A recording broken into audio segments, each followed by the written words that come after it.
Welcome back to the European market open. The Lira has suffered its worst five-day loss since the global financial crisis, while volatility in the Turkish currency has gone parabolic, as you can see from this chart. Joining us now is Bloomberg Daybreak's macro strategist Mark Cudmore. Still with us is William Hobbs from Barclays Wealth and Investment Management. But Mark, I want to start with you and ask about the Turkish lira.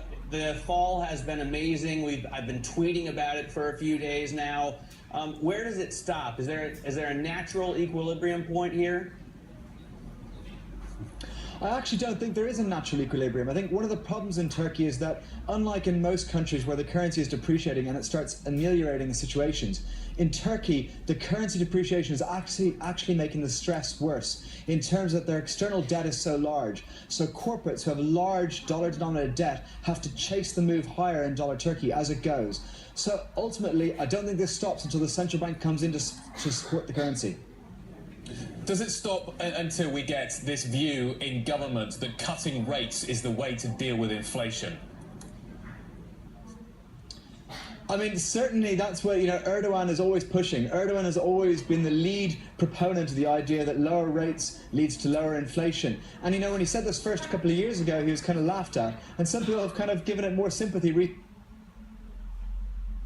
William, let me ask you, is this an interesting play here, or is there still too much political risk? Because everybody seems so interested in Mexico investments due to the discount on the peso, but this has gone a lot further than the Mexican peso has. Yeah, Matt, no, not interesting, I'd have to say. I mean, Turkey, sadly, the institutional quality seems to be disappearing thanks to Mr. Erdoğan's kind of efforts to, centralize power, judicial independence, all the things you'd look for in terms of, a solid long-term investment in a country and an economy.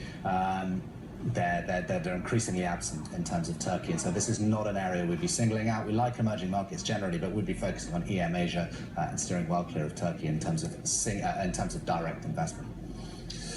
Mark Cudmore, thank you very much indeed, joining us from Bloomberg Daybreak. And William, thank you very much indeed for coming and spending so much of your time with us this morning. William Hobbs, Head of Investment Strategy for Europe at Barclays Wealth and Investment Management. Up next, we're going to speak to BNP Paribas Wealth Management team.